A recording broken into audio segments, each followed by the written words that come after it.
ladies, this is Lorraine Sish with StampWithLorraine.com and welcome to another tutorial.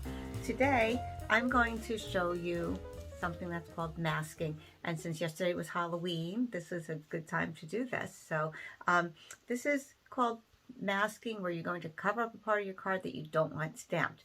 So I'm going to be using a leaf theme again and using some fall colors. So using the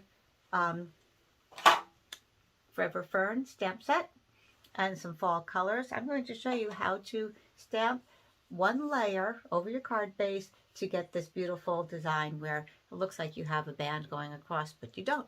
So it cuts down on the bulk of your card and has a nice clean look to it as well. And we're not going to stop there. I'm going to show you other ways to use the masking and other sets and different designs that you can do. So stay tuned to the very end.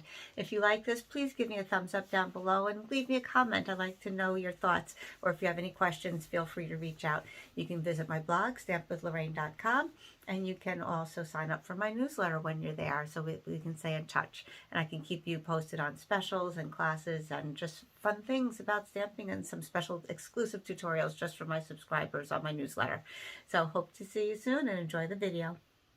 All right, so doing some masking. Since yesterday was Halloween, I thought I'd do the masking technique. Now, there are different ways you can mask things, but what we're going to do is we are going to mask a band right across the card, and we're going to stamp over it, so then when you reveal the tape or the mask, the paper, then you're going to have a nice little strip that's not stamped with your image, but that's where you can put your sentiment, and it's going to look really pretty. And it's going to kind of look like multi-layers, but it's really just one layer.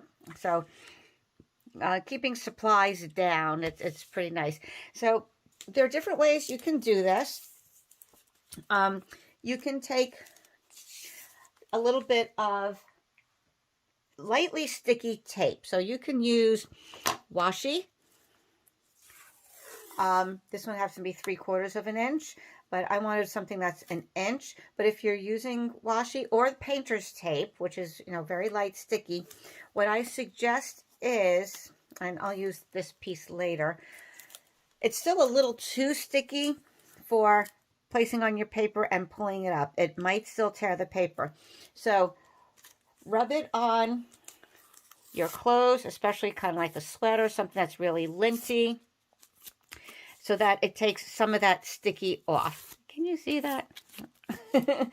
All right, so you want to get some of that sticky off. I'm going to save this one for later when I want more of a 3/4 of an inch. So I'm just going to stick that on the side of my table, and I use that over and over again. So for now, we are going to use a 1-inch piece of just computer paper. You want it as thin as possible. All right, and we're going to put that across the center of the card. Now, I like using my grid paper, as you know, to make sure I line things up. I want to make sure my card is straight, and then I could use the grid lines to make sure that the strip is straight. Now, you can put it any, high or low, whatever, but I think for starters, we'll go right in the middle. So one thing I do is I take either a little bit of the multi-purpose glue, and just put a tiny dot on there, just enough to hold. It is kind of temporary once it dries, but even just that teeny tiny bit, or just a tiny piece of your tape runner is fine, because when you pull it up, this part is going to be adhered down to another card base, so not to worry about that. So I'm just going to line this up on my lining up with some grid lines. It doesn't really matter how, doesn't matter too much how high or low I go on this. It's the more this part here that I want to make sure is straight. So I know this is 4 inches. I'm starting with 5 1/4 by 4 inches. So on my grid paper over here, we have the center 0 and then the increments going out. So I like to use that on the right. I also use the one on the top sometimes, as you know. So I'm starting at 0 and I'm going 2 inches out and 2 inches out. So that's what I'm lining up my paper right there. Okay, and that's just kind of lightly being held down. Now I'm going to take my 1-inch strip and I'm going to put that across, and because I know this is the center, I can go 2 squares up because they're 1/4 inches and 2 squares down. And I'm going to lay that right across, and I'm going to tape it on the ends. Okay. One thing I kind of like to do is I put the tape on first, and then I could span it across and make sure I'm in the right spot. So 2 squares up and 2 squares down, and I make sure there's no slack there. All right, this is a little wobbly, so I'm just going to put another little dot. Maybe putting something left and right would keep it from pivoting. I'm just going to slide it right back under there. Make sure I'm lined up again with the 2 and 2. Okay, so now this is going to be my mask, so when I stamp over it, it's not going to show. We're going to be left with a clear white band there. So I'm using the Forever Fern, and I'm going to use all of these images. I'm not using the sentiments on this one, but I will use all of these images. I'm going to start with the biggest and the darkest ones first, so that, well, it doesn't mean the darkest, but the biggest ones first, because then you can always fill in with the small ones. So we're going to make sort of a collage look here.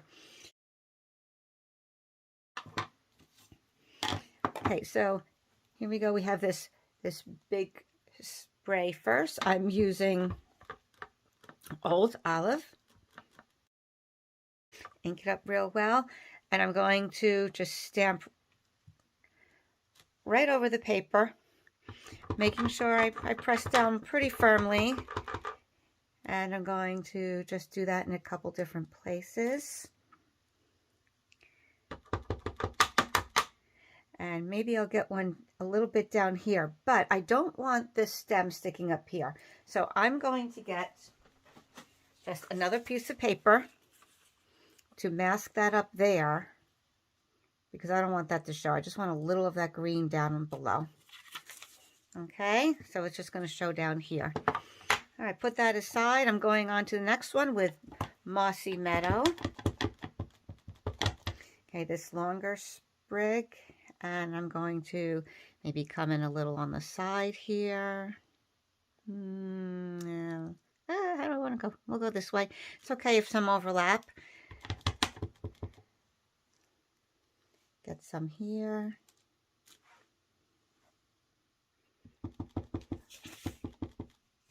And let's put another little one down here, just to have some different color coming in. Okay, next I'm using Bumblebee. I'd like to know what these are. Okay, my garden club people, maybe you can figure that out for me. I don't know what they are. I don't know what color they're supposed to be. They look like some kind of berries or seed pods. I don't know. I guess berries are a kind of seed pod, aren't they? I don't know. But that really brings some nice vibrant color. But you can always come back and do some more. Now I'm doing the next one in Pumpkin Pie. I like to kind of save my darker colors for the smaller items so they don't overwhelm, but it all depends on what your images are. Okay, so now this is just beginning to pop. Do a little there. Maybe get just a tiny thing here. I don't want this up here, so I'm going to mask that again up there. Bring just a little of that leaf in there. Okay, so it's going to look like a nice little overgrown garden, right? Next I have Cajun Craze.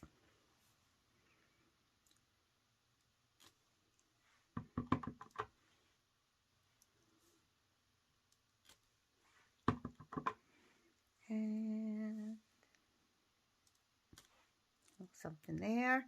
And then the similar spray just goes in the other direction. I'm going to do that with Cinnamon Cider. And I know it looks like we're running out of space. This middle part is a little overwhelming sometimes, but you can always kind of lift it up and kind of see where you're at.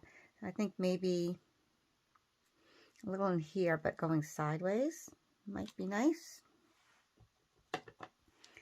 And I'm going to just pick this up on the side and take a little peek without shifting anything, and get a better idea where it might need something else. Okay, that looks pretty, but I want a little more full look here. So I'm going to put that back down carefully where it was. And I'm going to start bringing some of those other colors down to fill up the card a little bit more. Okay, maybe I'll go back to the yellow and bring in a little over here. Maybe another little green here, perhaps. We'll bring this mossy meadow. I'm going to mask this again because I don't want too much. I don't want that stem sticking up. All right, and then maybe I'll try to put a little up here too. So I'll mask the bottom again, and we'll get a little more green in here. Try to go put things in a little bit different directions. Now let's take a peek. Okay, so looks kind of nice. I think I want a little bit of yellow over here. So you can always tweak it, go back and see what you think you need. Okay, spread things out a little bit. Okay, then once you're satisfied with that, you can take your mask off. And you could use that over and over if it doesn't distract you. But sometimes it gets a little distracting. I like a clean one each time. Okay, so then I'm going to use, since I want to use this for Thanksgiving and fall, from the Pretty Pumpkin set, I'm going to use the Gather Together.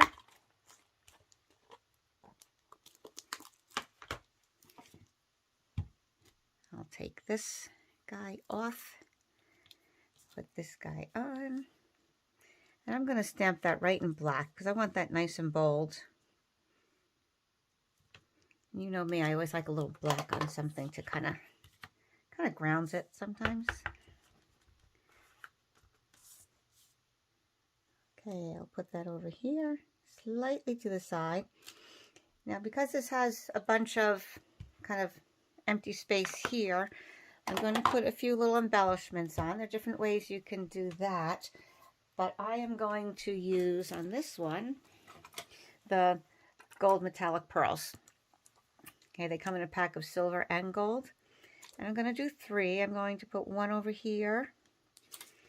Then I'm going to put 2 over here. Okay, I know my gather was a little crooked. Maybe I'll show you a trick that I can maybe tweak that a little bit later, cover it up with something. Okay, we're going to mount that on Cajun Craze and have a very pretty card.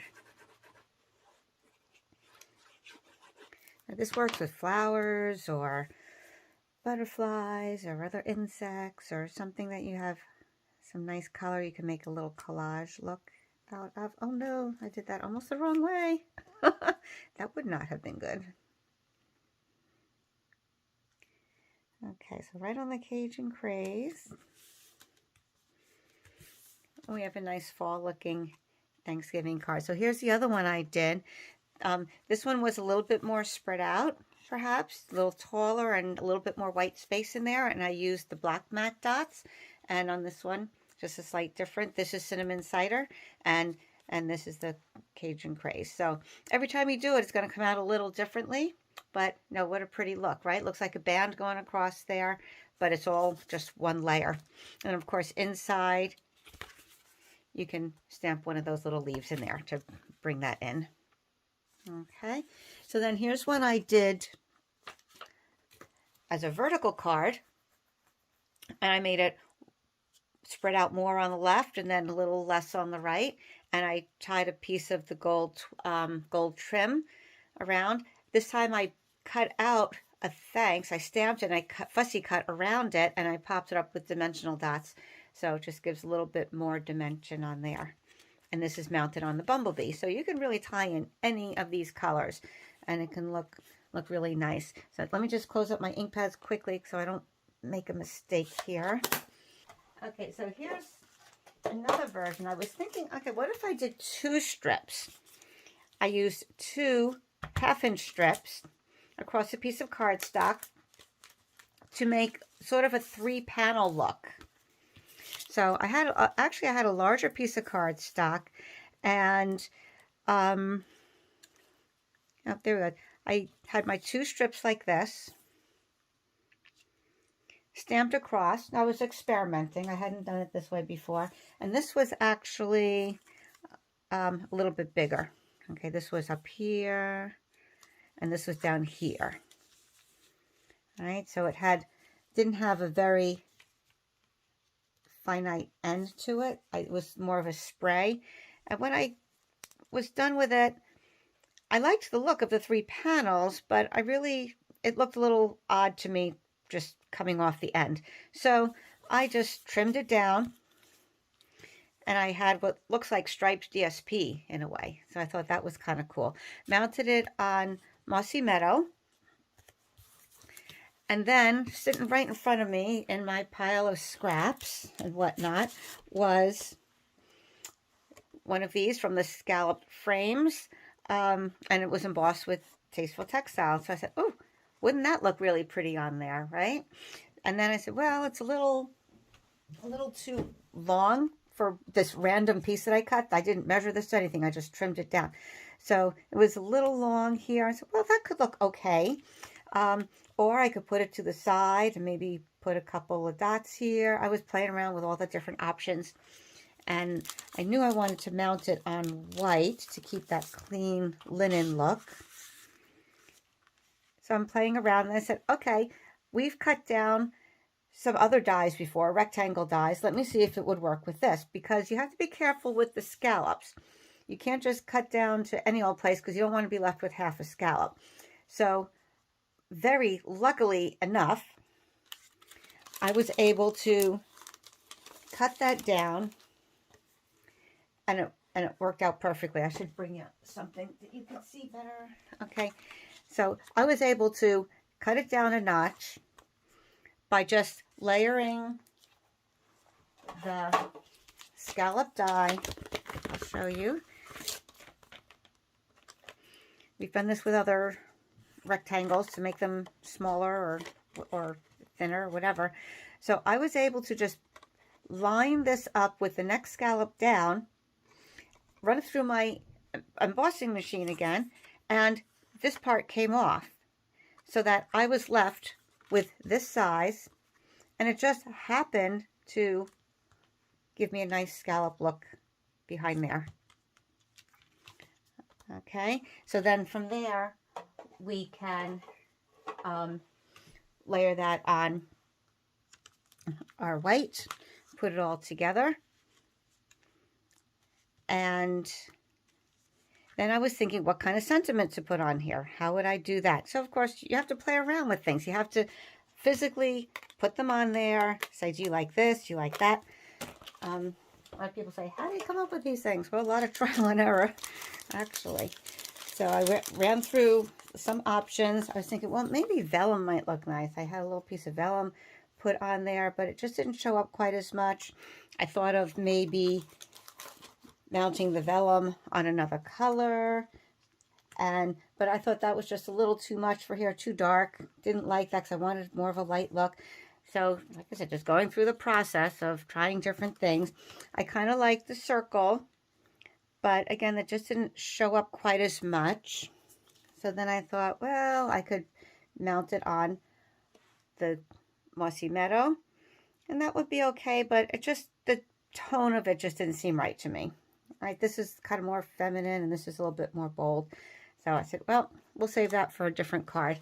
So I did like one of my go-tos, the Stitch So Sweetly labels, right?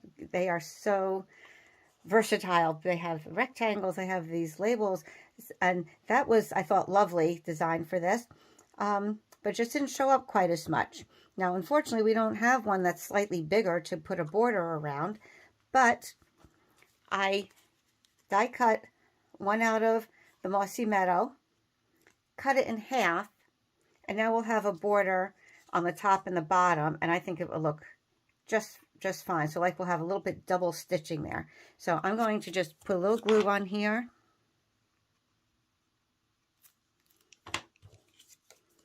And attach that right there. Just to give it a little bit more definition. Same thing with the bottom.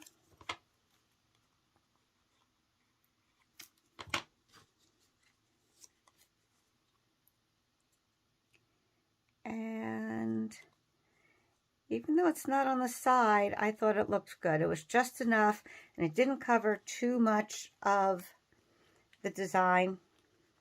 And once I put that all together, I think it'll look really pretty. All right, so I'm not going to take the time to glue it all down right now. You guys get the idea. I'll show you at the end what it all looks like. So that's using the Forever Fern and the sentiment from Pretty Pumpkins.